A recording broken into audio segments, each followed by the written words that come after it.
When we do what we will, what we think we desire with technology, we are, as it were, blowing up our image of ourselves to enormous proportions. And many of us are beginning to realize that we don't like it.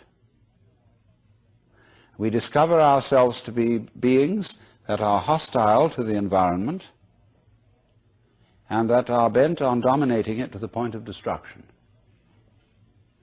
That we don't feel at home in the universe. We feel that our skin, at the very least, is a boundary between a palpitating, sensitive consciousness that's terrified of what's outside the skin and terrified of a good deal that's inside it, like bacteria and cancer cells, weak arteries, cholesterol, what have you.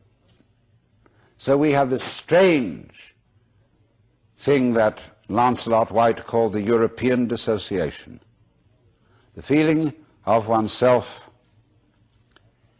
as a prisoner,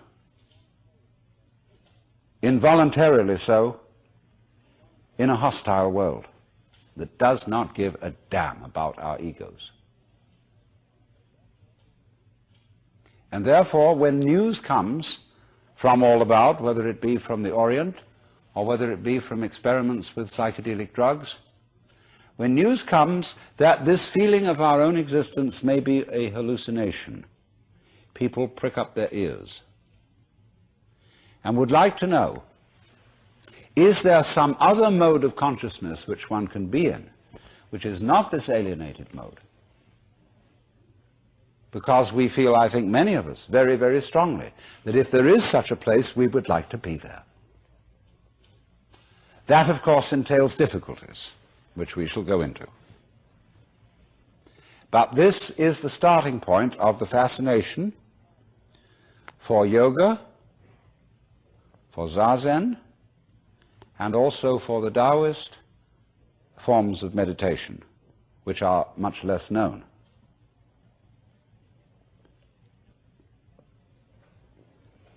But there arise problems about this when we are going to convey these disciplines to Western people. Because Western people who are interested in things of this kind are apt to be very interested. Whereas, on the other hand, in cultures where things of this kind have been known for thousands of years,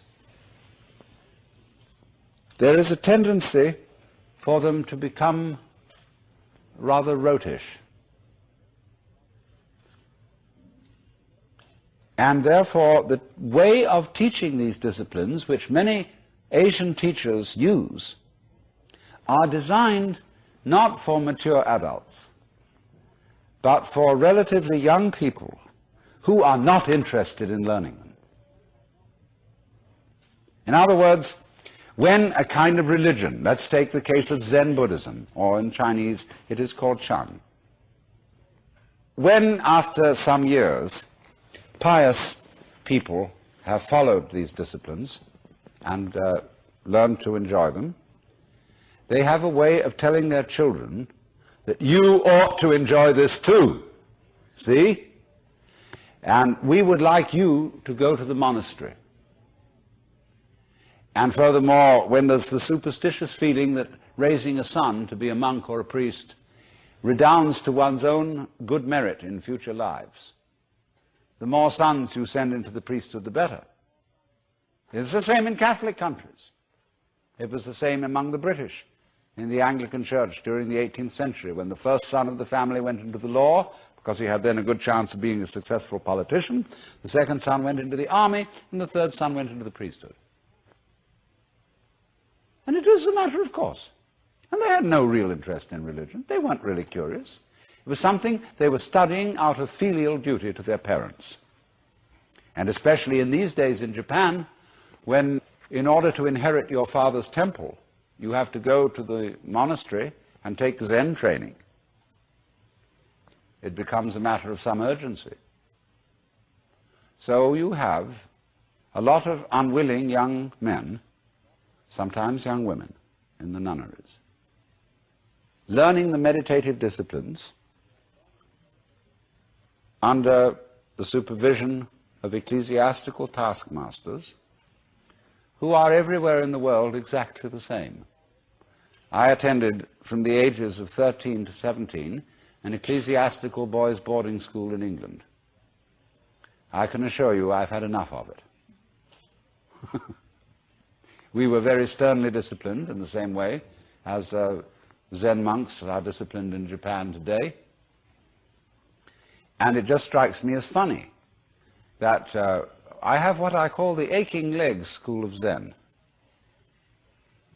in which one sits in Zazen for an unnecessarily long time until one gets paralyzed. And then people come back from Japan or from anywhere and brag about how their legs hurt, as if it was some extremely esoteric discipline. And, you know, they bang them about with boards on the shoulders, and like in England, they swipe them on the bottoms with canes. And it's all the same old story. And I think we need to go beyond this and develop a certain maturity towards the practice of meditation that is not based on all this boys' boarding school business. But it's very difficult to make people who have been brought up in that system see the point. Because they say, well, we got it this way, and that's the way you have to go in order to get it. So we have discussed this matter, and we feel that there can be an approach which does not insult the dignity of interested Western adults. Oh, some people love to have their dignity insulted because they think it's good for them, because it's going to subdue their egoistic pride. But nothing is more egoistic than the project of subduing your egoistic pride. We can read it straight out of Zhuangzi in the dialogue between Lao Tzu and Confucius. Or, you know, it's an apocryphal dialogue. Zhuangzi was a great humorist, and he used the most outrageous stories and examples to illustrate his points.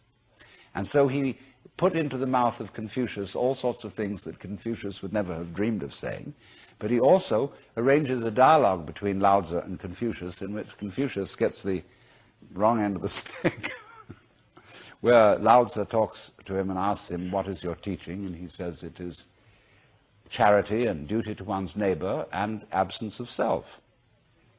Well, he says, sir, you are causing great disruption in the empire. Is not your elimination of self a positive manifestation of self? You are like somebody beating a drum in search of a fugitive. I mean, we would say it is like the police about to raid a whorehouse with the sirens on, so that everybody hears them coming and runs away. You see? So in the same way, when you go after with the project to eliminate your selfishness, nothing could be more in the nature of spiritual pride. And you will work on it, and the more you work on it and get uptight and stiff, the more your spiritual bulge increases.